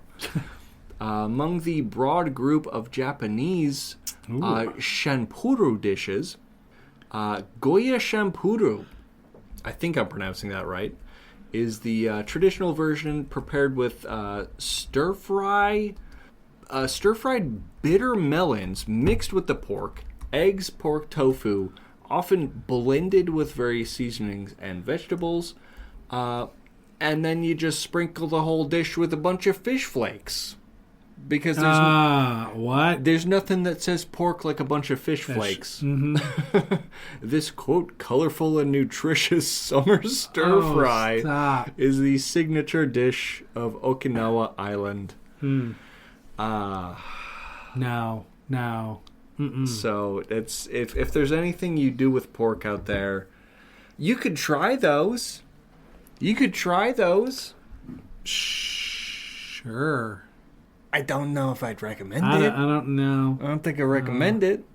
But you could do that. Those are things you could do. Those were, by the way, I looked up a ranked list. Those were ranked 2, 3, and 4 on the list of the weirdest things to do with pork. What? Well, okay. Are you curious on what number 1 is? I'm incredibly curious. Spam. Spam was way. the number 1 weirdest, voted on by the internet, the number 1 weirdest thing to do with pork. Is to fucking blend it up, put it in a puree, and can it. To sit on a store shelf. And you know what? Hawaiian people love that shit. Yeah. It's so popular. And you know what? I don't want to sound insensitive, but Spam kind of sounds more appetizing than than 2, 3, and 4 on that list. Fit dong. Yeah, fit dong. Little fit dong. Little Goya shampoo. Little fitidge. Please, I really tried to pronounce that. I don't know. I really tried. Maybe we get a Serbian gentleman to help us out with that one. Or woman, for that matter. Perhaps I could have done more research and looked it up on Google Translate how to pronounce, but I was more enthralled by... I would have loved it if Google Translate would have been like, fuck you. Yeah, just be like, dog, I don't know. Dude, no, I got nothing for you. You just click the play button, it's just like, I don't know. Click the play button. No. No. It's like, oh, understood. Yep, I got you. Well, those were all gross. Thank you for sharing those. Let us know in the comments, were the 3 things I mentioned grosser than Spam? Or is Spam grosser? Does it belong in number 1? It might. Yeah. I'm not a Spam aficionado, and I've never tried it myself. No. Well, before we take a quick break, I do my Frozen Guy review. I've been reviewing frozen meals because, when you're older and you live alone, you eat a lot of those. And so I tried, it's my first time trying Boston Market. So I tried a Boston Market chicken parm. And so once again, had to poke the holes, do it, lift it, mix it up, put it back. You had to do multiple things. But it was really, really, really good. And I think I would have liked the chicken just a little bit more. Had maybe the crust of the chicken been a little firmer. I know in a microwave that usually doesn't happen. Sure. Had it been just a little bit more firmer or maybe a little crunch to it, it would have been amazing. But the sauce was very good. Cheese was good. The pasta was really good. It was a spaghetti, but it was a little bit thicker of a spaghetti. And the sauce that was on it was kind of chunky. It wasn't that liquidy shit that you usually get that I'm not a fan of. So there was some substance to that. I ate the shit out of that, man. So more like a fettuccine? Or was it a true just thick spaghetti? I think it was just a thick spaghetti, I think, is what it was. And it was very good. I gave it an 8-9. 8-9. So 8-9. Way above the realm. Don't. Of like a 6-7 just range. God, I hate you. Oh my God. Why? It was your fault you brought it up 2 weeks I was in the in clear. I'm like, oh, I tried a good one. I'm not going to fall in that trap again. It's a trap. So you went 8-9. You totally surpassed any 6-7 range. Indeed, I did. Yes. God bless. Not going to say it. God bless. Not going to say it. All right, get me the hell out of here. We'll be back in a minute. We're gonna do. You just made the list. God, it's just terrible.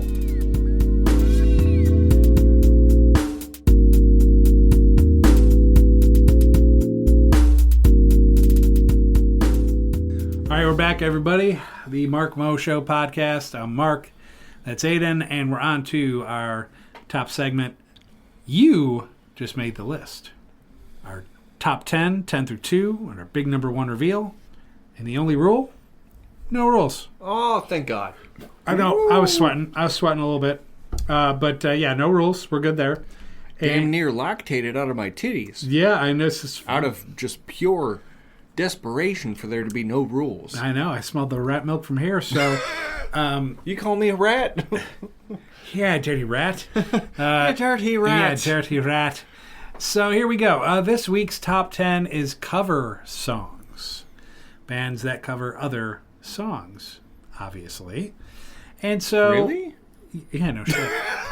No shit. I'm sorry, I'm just being an asshole. Nah, that was kind of mean. Nah, that's all right. The best cover songs. The songs that cover songs. Oh, really? Look, Sometimes people, and it says singing to people. Sometimes people think they can see a space bear from up in the tree after they find their sunglasses from a squirrel. That's right. And then they toss a coin and lands on its side. That dude's like, what is he having? I want some.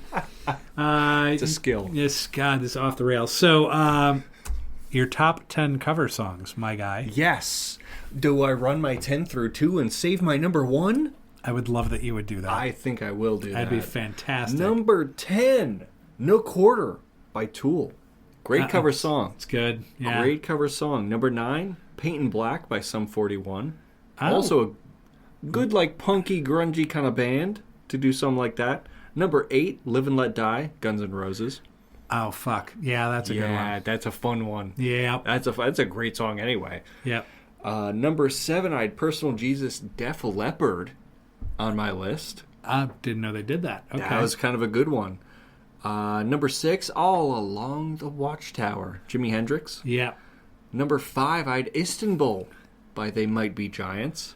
Oh. That's great. Istanbul and Constantinople. Wow. So catchy. That is catchy. So when I first heard that song, I thought it was the original. And it took me going back and being like, holy shit, it's not. Not. Yeah. That one's fucking goated for sure. Number 4, Sound of Silence, Disturbed. Yeah. Really great cover. Number 3, Call Me by In This Moment. Really, really good. Oh, shit. That is a good one. Really good. And number 2, I had Rocket Man by Ninja Sex Party. Cover of the Elton John classic. I will save my number 1. Those are great. Well, I had some honorable mentions. Oh, go ahead. So, Boys of Summer by the Ataris. I think that's a great cover of Don Henley's song. Beatles' Twist and Shout. Twist and Shout was not an original. Oh, that was yeah. a cover. That was a cover. Okay. Limp Bizkit, Faith. They did George Michael's Faith. That one is really good. Africa by Weezer. Oh, shit. That's a great one. It's a good cover. Sweet Dreams by Marilyn Manson. Damn, that's a good one, too. And Mr. Tambourine Man by the Byrds. That was originally not their song either. Damn, your honorable mentions is kind of... You're like, are you sure that's not your top 10? Like, oh, no. Just wait. Oh, no. Number 10, Land of Confusion by Disturbed. Oh, no kidding. That was a Genesis song. Yeah. Metallica, Turn the Page. That was a Bob Seger song. Holy... Yo. Yeah. Yo. I'm upset I forgot that one. That one's really, really good. Smooth Criminal, Alien Ant Farm. Holy fuck. See, we do this to each other all the time. No. I love it. Yep. Oh, no. I'm going to have to make some adjustments.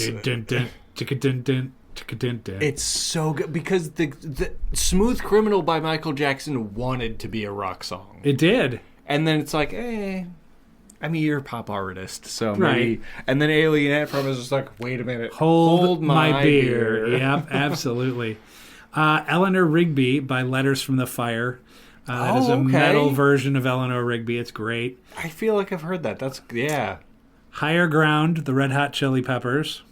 Oh, okay, yeah. That was Stevie Wonder's song. Jimi Hendrix, number 5, All Along the Watchtower. There you go. Yeah. Great one. A little song called Hurt by Johnny Cash. Yeah, there it is. Number 4.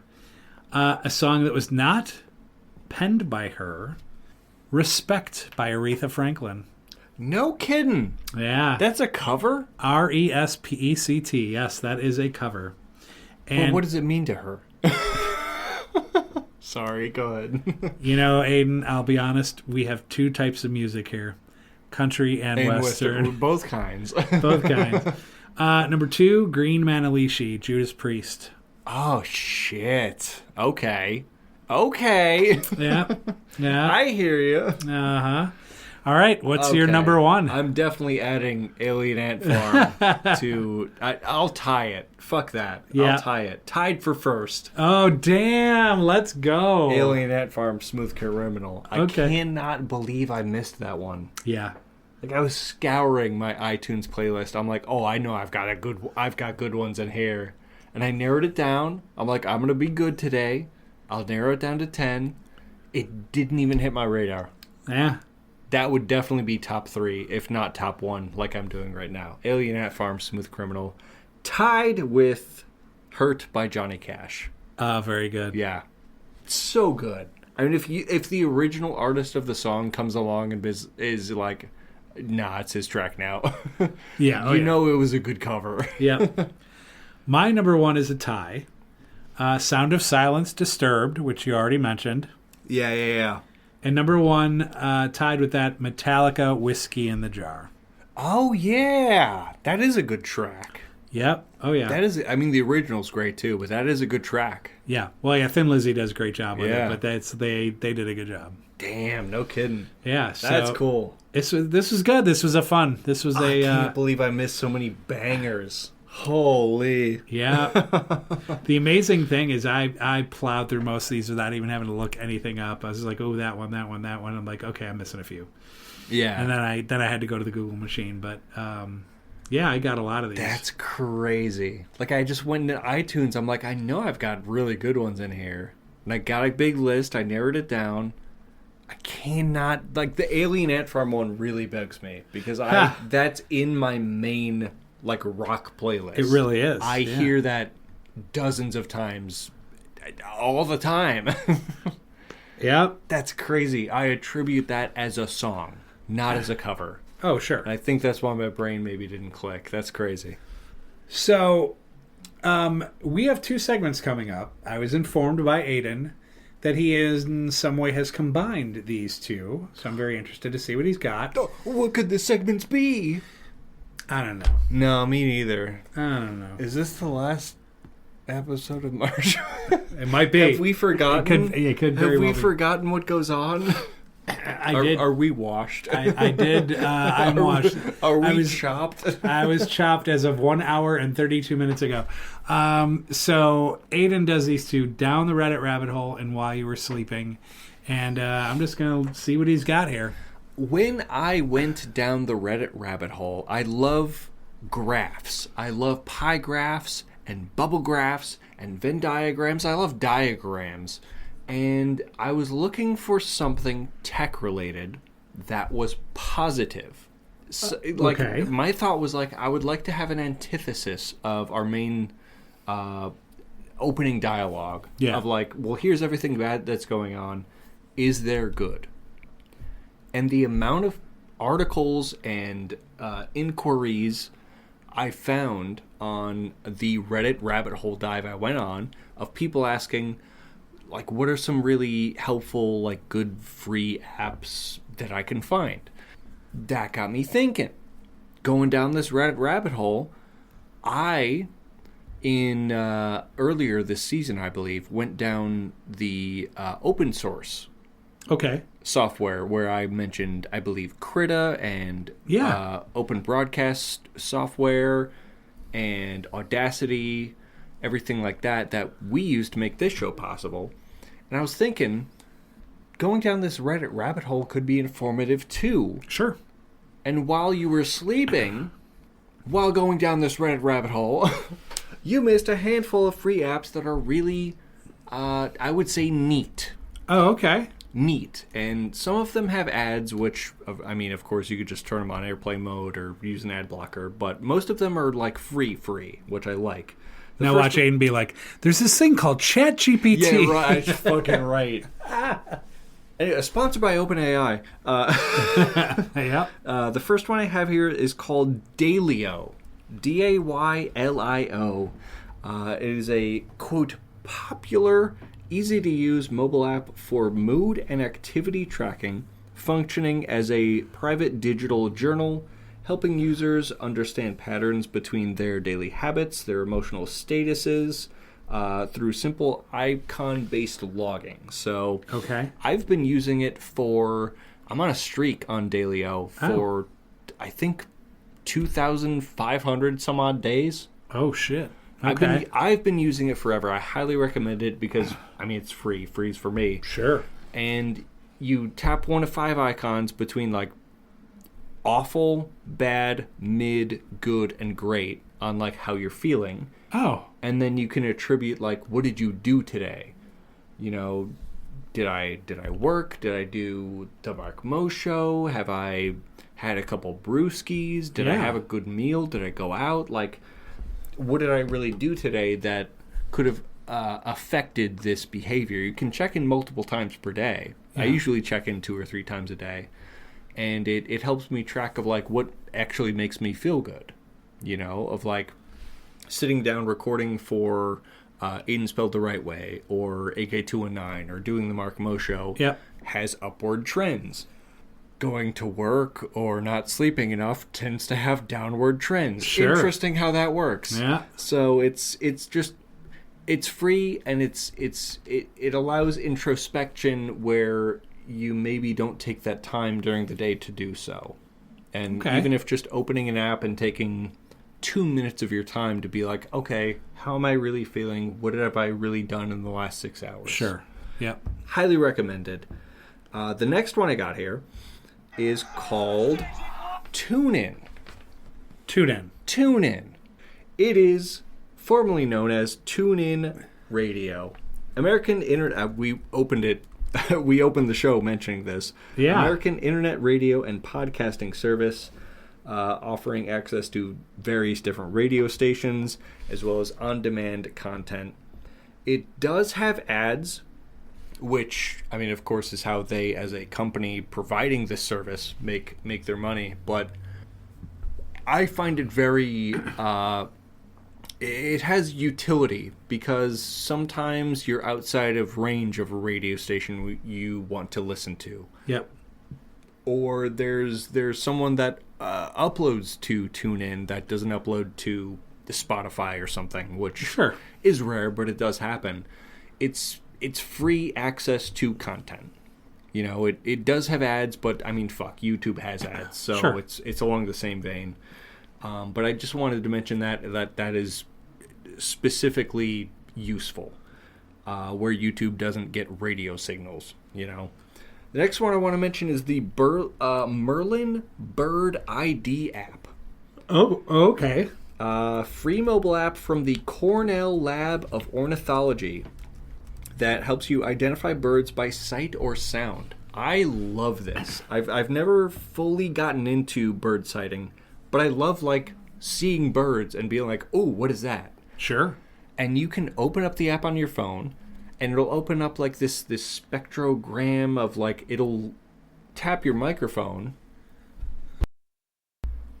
and it will listen to what's around you. Like it'll automatically pick up like, oh, that's a bird sound. This is a bird call. This is a bird singing. This is like a bird playing, and this is what bird you're hearing. Oh, wow.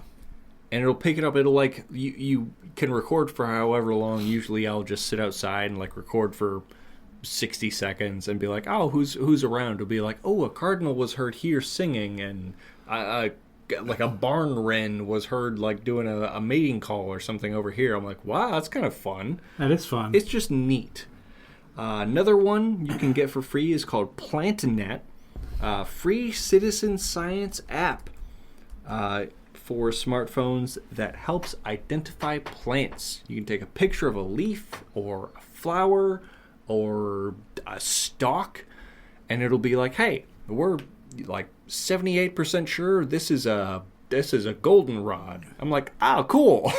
It's a goldenrod. The big fuzzy pandas like them. Big fuzzy pandas like them. So that is a utilitarian one if you're into gardening or you just like plants. Sure. Another one I got here is Night Sky, another free app for cell phones. Stargazing reference app where you can like open it on your phone and like AR look around. Okay. And see like what stars are shining. So like even if you have like bad light pollution and you can't really see, like maybe you can see the North Star or some shit, but you can see everything that's really going on in the night sky, even if light pollution is bad, and be like, wow, Orion is really right there. Whether or not you can see it, you can identify like, that shiny little flickering thing, that's Venus. Very fun. Another one I want to mention is Brave. Brave is a browser, which I've always been a Firefox guy, but Brave on iPhones, and I know Android's a little different and has its own kind of anti-ad things, but Brave is the only browser on iPhone that actually blocks ads. Oh, wow. It's really good at at ad blocking, at anti-tracking, at privacy. Highly recommend. Not sponsored, of course, but highly recommended. And then I want to mention Chess, the chess.com app. Totally free. Play chess games, learn chess things. You can play against bots. You can learn from chess coaches on that app. I'm a big chess fan, if you haven't realized. And then the last one I mentioned is Shazam. Not the movie. Shazam. But if there's a song that's bugging you, like, oh, I'm hearing it right now. What is it really called? You can open it up, click a button, it'll tell you. So it listens to the song and then identifies it? Yes. It'll just tap your microphone, be like, oh, I got 5 seconds of the song. Here's what it's called. I like that. Highly useful. All of them are free. And free's for me, and useful is pretty cool. All right, so the rundown: Dalio, TuneIn, Merlin Bird ID Lab, PlantNet, Night Sky, Brave, Chess, and Shazam. Yes. I love it. Highly recommended. Very cool. Well, thank you for sharing that as you're down the Reddit rabbit hole and while you were sleeping. I appreciate those. So if you guys download them, try them out, let us know what you think. That'd be pretty bueno. Hell yeah. All right. I love all of them. And it is my pleasure to share something that is free that is also enjoyable. Hell yeah. All right. Quick break, and we're going to come back, finish things up with a beer review and the world of weird news.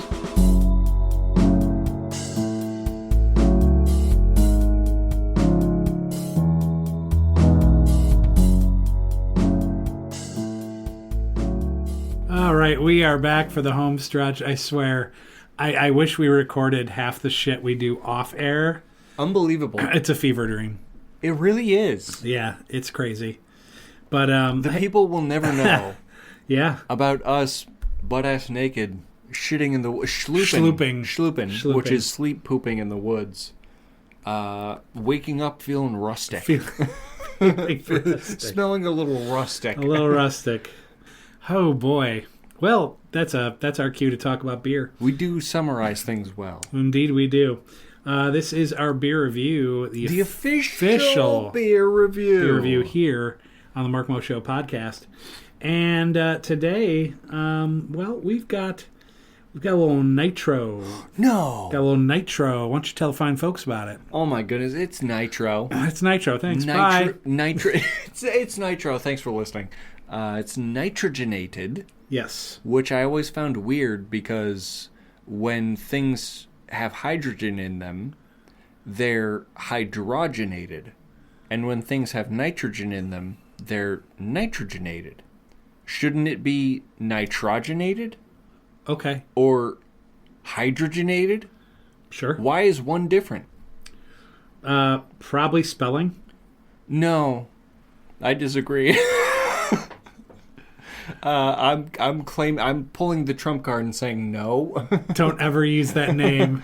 I'm saying Quiet Piggy. quiet Piggy. Anyways. Man, are we canceled? I think we've canceled ourselves. Yeah, I think so. Candy Cane Nitro Yum. is the name of this beer. Left Hand Brewing Company, a regional brewery out of Longmont, Colorado. This is an Imperial Stout, 9.5% ABV. Giddy up. It's going to smack you right in the lactating titties you've got. That's right. 40 on the IBU, which means it's not going to be bitter like a IPA. IPA, yeah. But also not going to be like super calm like a light lager. You know, right. So it's supposed to be that healthy middle, but it's also pepperminty and perfect for the season. We're ranking it on a scale from 0 to 5 on the Untapped app, also free. I guess I could have mentioned that. Sure could have. The previous segment. By the way, yeah. We'll fix it in post. Yeah. So we'll rank it on a scale from 0 to 5, how much we like it, give you tasting notes. We're drinking out of a can today. And let us know in the comments what you are enjoying. Clink. Sláinte. Why, that's delightful. Wow. Indeed it is. I definitely get peppermint. on the first sniff and taste. Definitely get peppermint. There is a stout. I get the imperial stout flavor. There's a roasty note that hangs over. There's something almost hazelnutty about it. If you let it linger on your tongue a little bit, there's something that says, "Hey, I'm hazelnut," and I'm like, "Why are you here?" And then the beer's just like, "I don't fucking know. I'm just doing my job." Papi said we could come in. Ayo! You put these peppermints here, brother. I love it. Okay, cool. I like it though. I like it. There's clear peppermint. It advertises itself as an imperial peppermint stout. Yep. It's not screaming at you that it's chocolatey or coffee or hazelnutty. Peppermint is the first flavor I got on the tongue. But there is something roasty that hangs on for a little bit. Yeah. I'm not sure if that's the malts or... What are you getting? Creaminess. Oh, sure. Like, I get that right away. The nitro is good, I would say, in this application. Yeah, it's very creamy. I get the mint. It's like it's not overpowering at all. Mint is one of those flavors that can overpower something. This is not that case. It's very mild, and it isn't strong. Like, for example, if you have a Guinness, there are those that love Guinness, and as Carlos might say, there's those that are wrong. You either like Guinness or you're horribly mistaken. But I get it because it is a strong flavor. There's a strong taste to it versus like what this is. So yeah, I rather enjoy it. It's very smooth. Yeah, for an imperial stout, it is quite light in body. Yeah. I wouldn't say it feels like a light beer. It still has character. Oh, sure. Yeah. It's got the roast. It's got the peppermint. It feels like a stout. It feels like a nitro stout with the creaminess you mentioned. Yes. But it's not. It doesn't feel heavy on the palate. I like that. Yeah, I really do. Quite enjoy. I think I'm going high with this one. I think I am too. I'm giving it the flavor profile of minty smooth, and I added hazelnut to it because there's just something roasty. In fact, I'll add roasty to it as well. Yeah, I'm going creamy, minty, and smooth. There were already some flavor profiles on here, like chocolate. I didn't get that. Yeah, there's always suggested flavor profile notes on the Untapped app, but I disagreed with chocolate too. There's another one on here called boozy, not boozy at all. I don't know why so many people thought that was what their take was on that, because I'm not getting that at all. No, it doesn't feel heavy like a bourbon ale, like a bourbon barrel ale. Right, and some people boozy. put flat. It's not flat. It's not flat. It's a stout. It's nitrogenated. Right, correct. This is how a nitrogenated stout tastes. Correct. Like, it's not going to slap you with carbonation. Carbonation, right. Because the nitrogen is there to be like, hey, brother. Exactly. Everything's cool. Everything's cool, Everything's man. cool, big man. Yeah, I dig it. I dig it. Count me in. No doubt. Yeah, I like it too. Creamy, minty, smooth is the way I went. And if you wanna do yours first, I gave a 3.75. 3.75. I really like this. I went 4. You went 4. Nice. I was right there. Nice, 3.75 and 4. I was torn too. I had it on a 4, and I'm like, should I? Like, does it deserve elite tier? And then it crossed my mind of how much utility a stout or a porter even could offer. Yeah. With a peppermint flavor, because you've got peppermint coffee, you've got peppermint chocolate. You could lean into the peppermint hazelnut roasty flavors I'm getting, but they just went peppermint, and that's admirable, and I like that. But it's just like something Christmassy of the season. Oh yeah, I want it, especially during the winter where you want something to feel warm. You want it to feel heavier. Yep. It's just like one more bean of flavor. Right. could have been the difference to get to sure. the elite tier, but Yep. 3.75 still heavy for me. Yeah. Yeah, I agree, man. I thought it was really good. And being that over the next couple of weeks we'll probably pick things of a holiday theme for our beer reviews. I enjoyed it a lot. This is kind of that after dinner beer for me. Oh, sure. Someone breaks out the Christmas cookies and the snacks, and you just kind of kick back and enjoy one of these bad boys. And to be fair to the beer, it's not sweet. It's got like a hint of sweetness with the peppermint and with how imperial it is, but it's not a sweet beer. It's not a dessert beer. Like there are some beers out there that's like we're the cinnamon crunch cake coffee cake beer, and then you taste it, it's like I'm drinking sugar.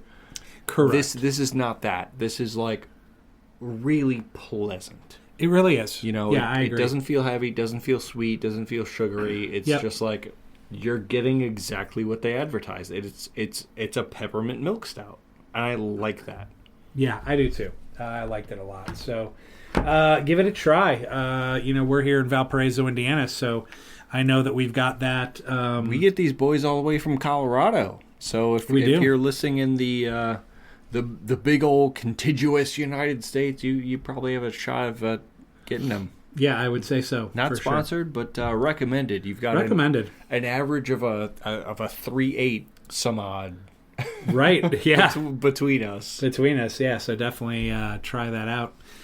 To wrap up the show, we have the world of weird news. Now, most times we pick these obscure little stories from all over the country, things people have never heard of before, just really weird shit. That's why it's there. Weird news. And so this week I picked a story, and it was a story that had traction because I've seen it all over the socials.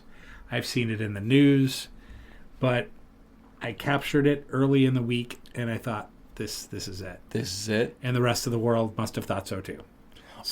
Here we go. So I'm excited. Start with the title. Drunk raccoon found passed out in liquor store bathroom.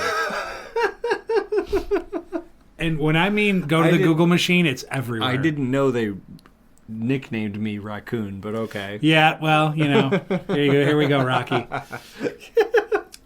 One Virginia liquor store had an unusual patron this weekend. An inebriated raccoon found passed out in the bathroom.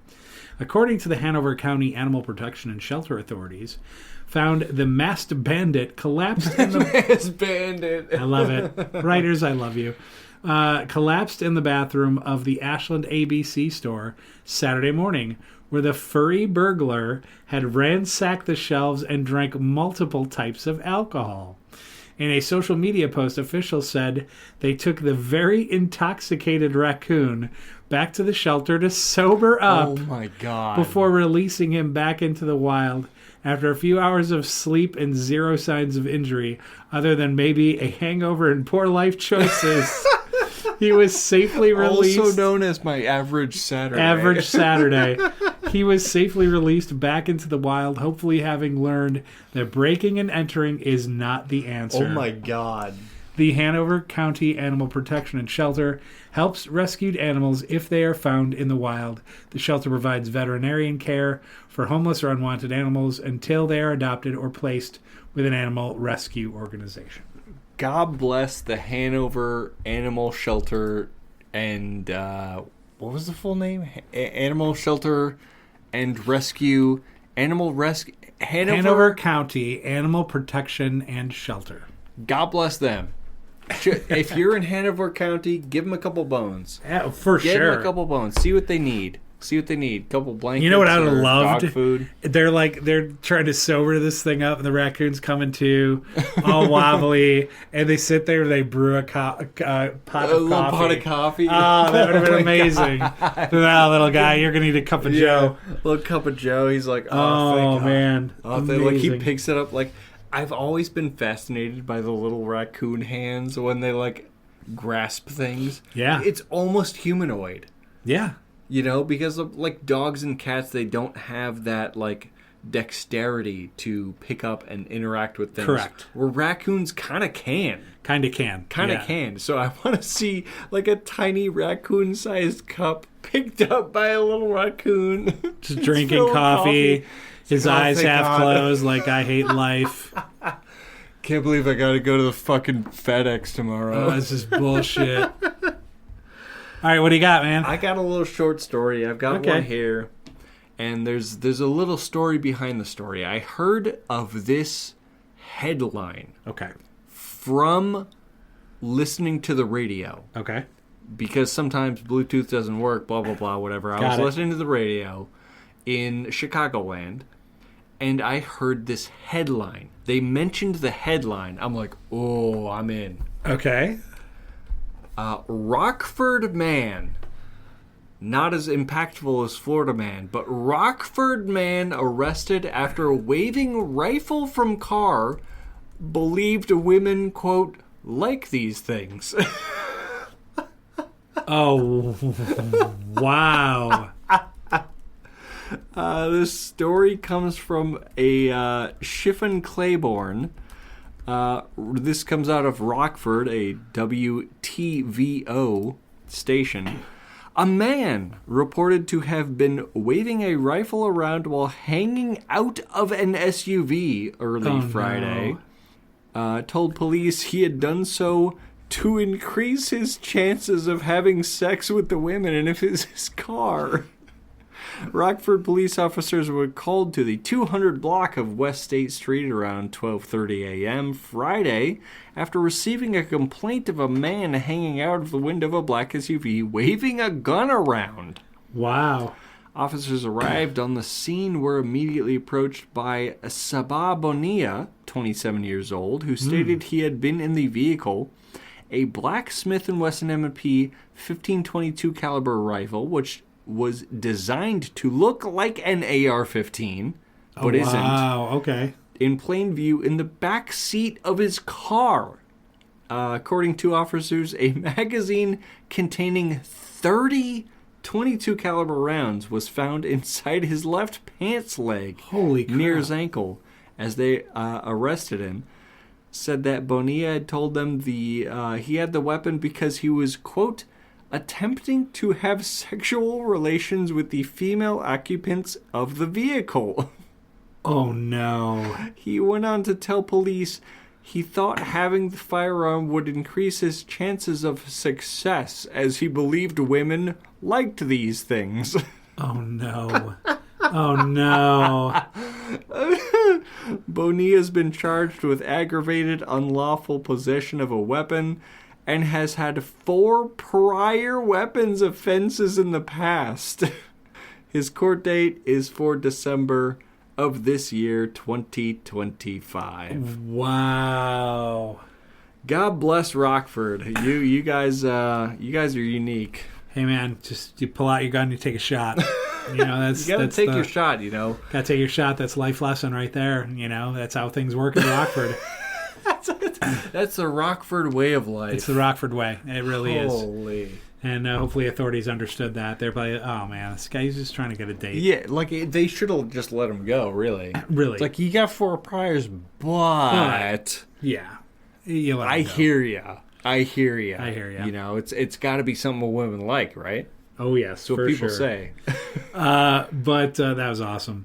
Anyway, that's the end of our show. Thank you so much for listening. Please like, subscribe, share, all that kind of good stuff. This has been the Mark Mo Show podcast. I'm Mark Maloney. This is Aiden Maloney. Also, listen to the After Hours radio show, WVLP.org, or the TuneIn app. Make sure that you listen in to AK219 Guys Being Dudes. That is our gaming content that we do, so make sure you check that out. It's a lot of fun. And also Aiden Spelled the Right Way. That is his gaming platform. Plays a lot of really super cool games, so make sure you check that out. And everybody, thanks for listening in, and hope you guys have a great week, and we'll catch you next time.